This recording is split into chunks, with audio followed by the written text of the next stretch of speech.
Hi everyone, down at Sandgate Castle today. So if you stand up, you can see it behind me. Let's get my big head out of the way. Right, you can see it behind me there. Now it says 1539 on the front. Pretty sure it's a Napoleonic era castle. So when we were worried that Napoleon was going to invade, we built that castle, and I believe a lot of the red out castles that you see around the Kent coast. We got Mr. Bandit here, the best fishing buddy ever. He's just had a nice bit of munch, keeping him warm. We've got his coatie on, and we've got all thermal blankets and beds and whatnot down here for him. So he should be all right today. It is getting colder now, so it's midway through October, so you can definitely feel the nip starting to come in. Let's take you down there and show you what rods and tackle I'm going to be using and what bait I'm going to be using, and hopefully get ourselves into some fish. To mention, as I turned up, I've spotted this rather large red buoy out in the water. Now it's not that far off the beach, as you can see. I'm not quite sure what it is. I can't see any other buoys around here, so I'm hoping it's not a net. Don't know if it'd be a pot. It seems a strange place for a pot, but hopefully it doesn't affect the fishing today. We'll see.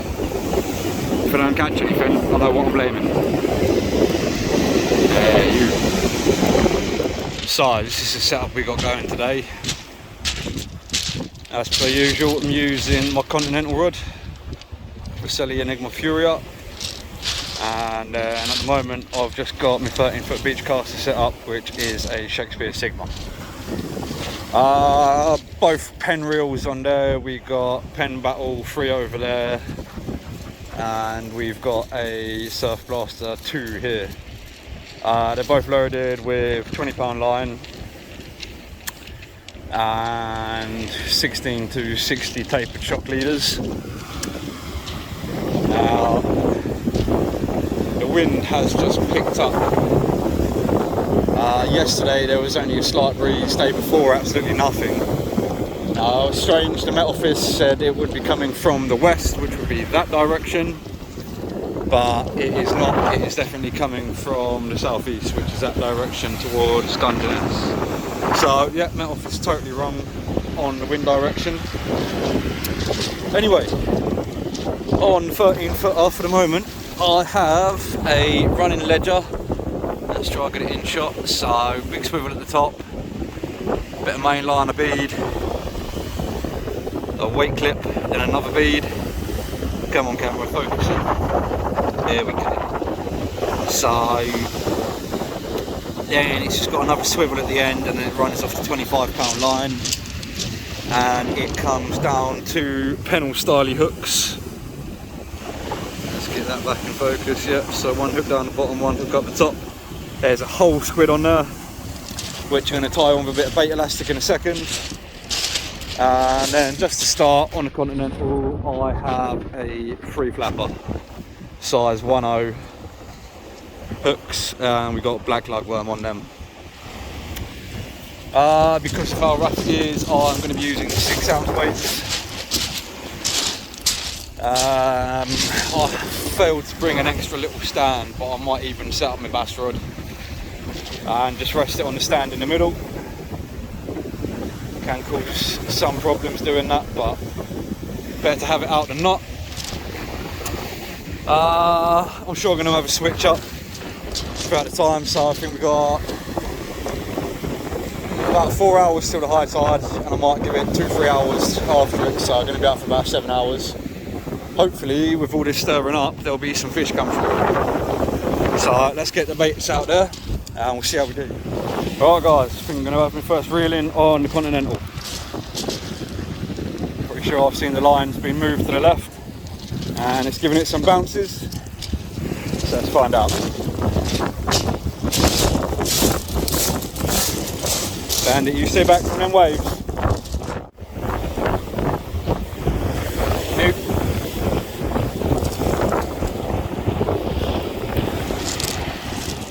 Not being touched, unfortunately.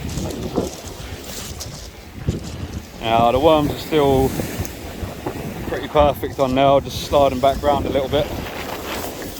we'll send them back out again. Here we go, guys. Changed up the rig on the Continental because it just wasn't producing anything at the moment. So I've gone for a 2 up, 1 down, size 4 hooks. So we've got a good chance of catching flatfish on these. Put my lead spikes back where they should be. You can see that there's 1 hook below the weight and 2 above, i.e. 2 up, 1 down. Let's get this out there and see if it can't produce us anything. Other than that, I guess we've got to be hoping for sundown changes it. Bandit's still hopeful in your mush. Good boy. Been to the parlour today, haven't ya? Show off your nice new do, mate. Oh, lovely buddy. Anyway, let's get this out there and see if we can do anything.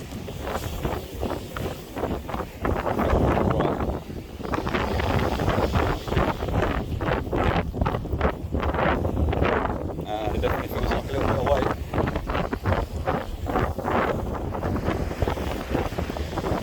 Here it comes.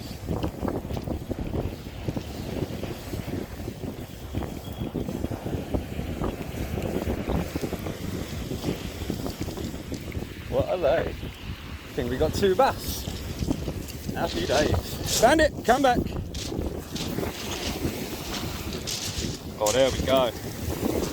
That's the fish I've been looking for. And I've got 2 of them at once. Happy days, guys. Let's get the box measure over here and see what's on.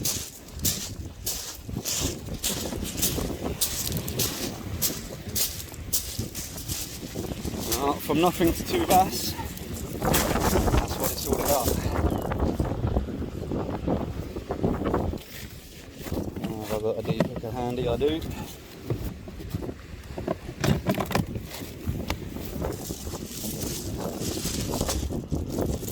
Bandits, stay back. Lucky to get these guys in on such small hooks. I reckon we'll get them both. I'll get the rig out the dog's way.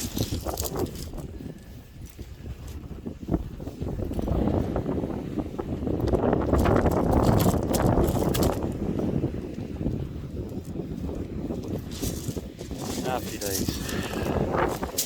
Right, let's get that up there. Let's have a look at these guys. Oh, don't spike me.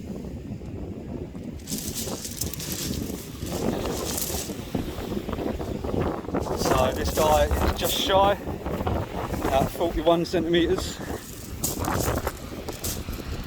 So he'll be going back. Let's check the other one. So we've got my friend. Calm down. Here we go. I reckon this one's going to be on the money.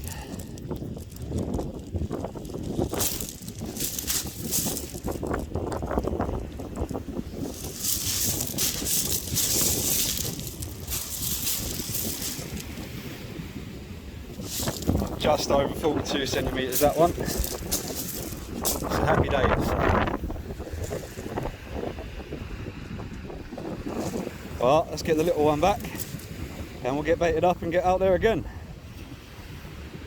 Hopefully get some bigger ones.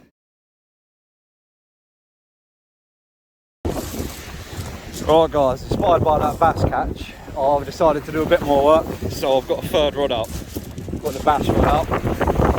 Now, what I'm going to do with that is put the bigger bait in close, so I've already done that. I've got that running ledger, Penn Stardy rig, and I've put that in close. I'm a bit worried because the bass rod can only cast 4 ounces and it's pretty rough out there today, but it seems to be holding ground where I've put it. Now I wanted to keep one close in case there's any big strong bass swimming through these currents. Oh guys, now we're reeling on the bunny rod.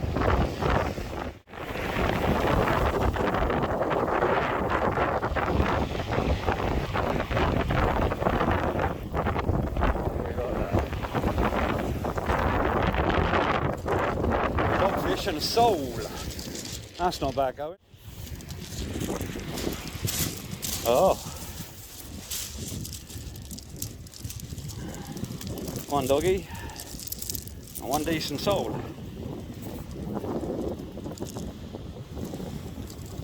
Happy days. I think that soul will be sizable, but we'll give it a measure and find out in a minute.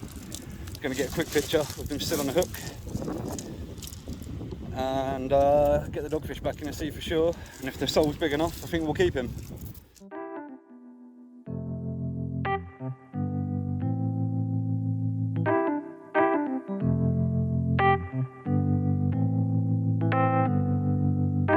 Here we go, gang. Soul is well on size with 27 centimetres and 24 being the min.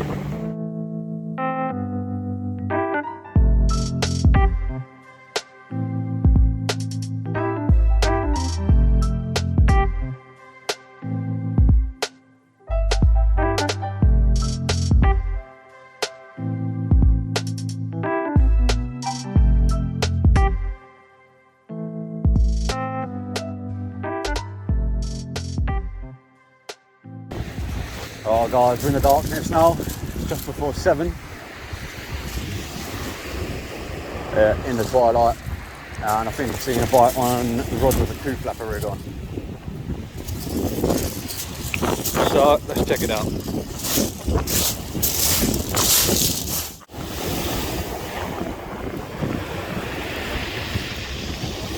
Nearly here.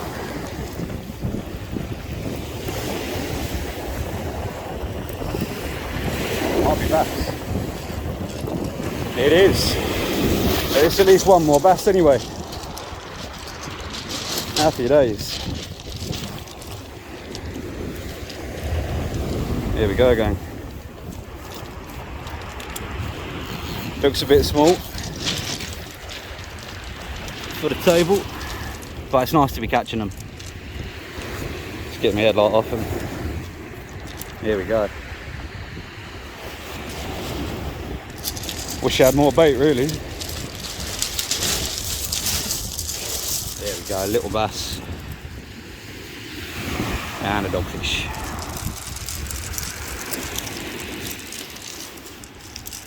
Happy days, guys. What do you reckon, Bandit? Good catch? He says I want the bass if you don't mind. I do mind, Bandit, it's got to go back.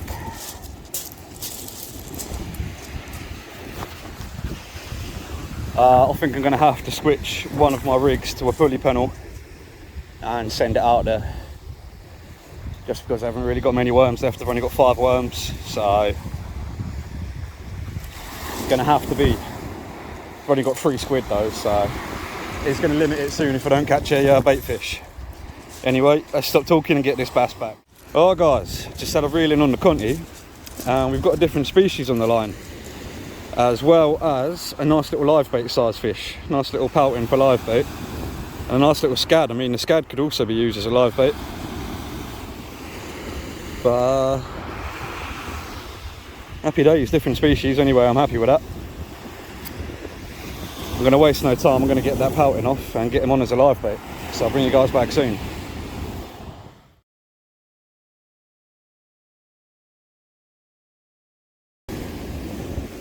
Right guys, I've got my live bait out on my bass rod now, and on the continental styly rod I'm going to switch to a pulley pennel rig.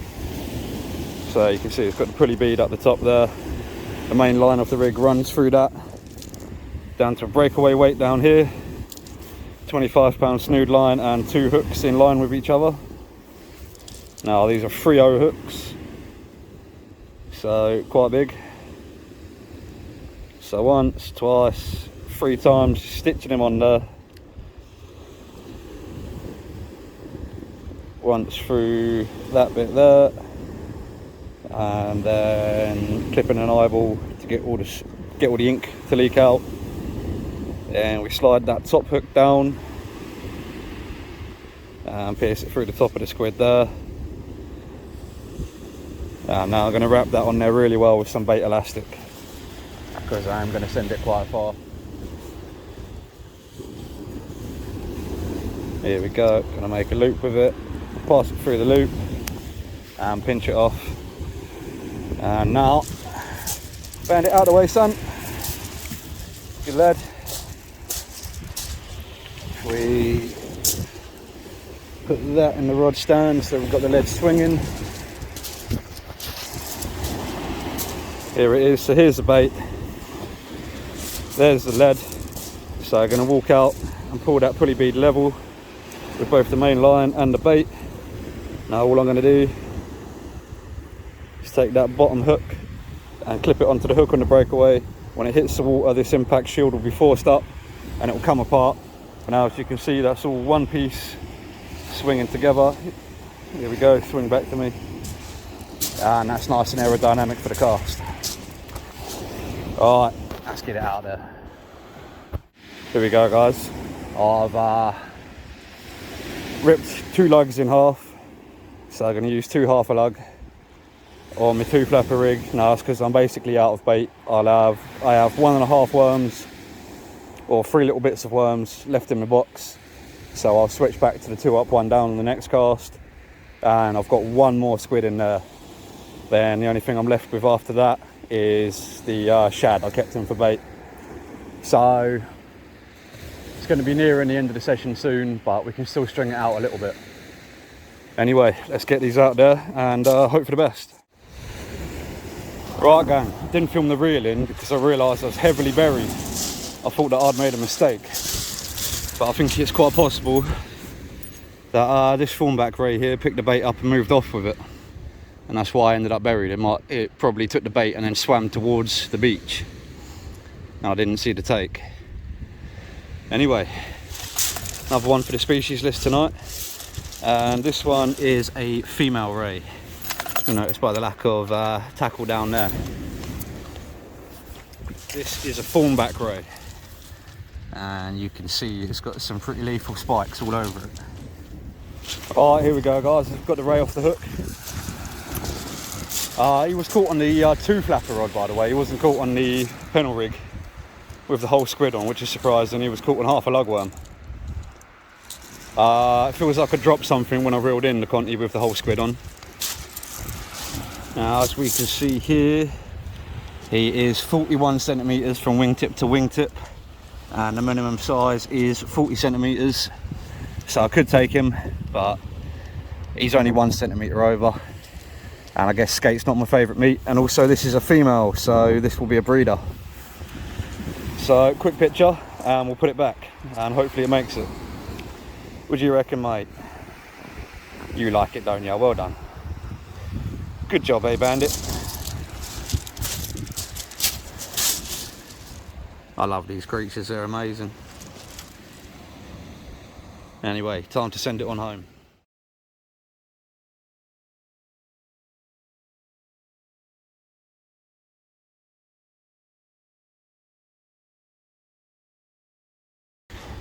Right guys, we are down to the last few bits of lugworm.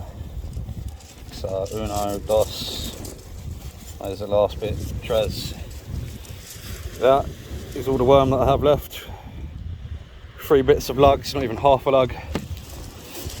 And we switch back to the 2 up, 1 down rig with size 4 hooks.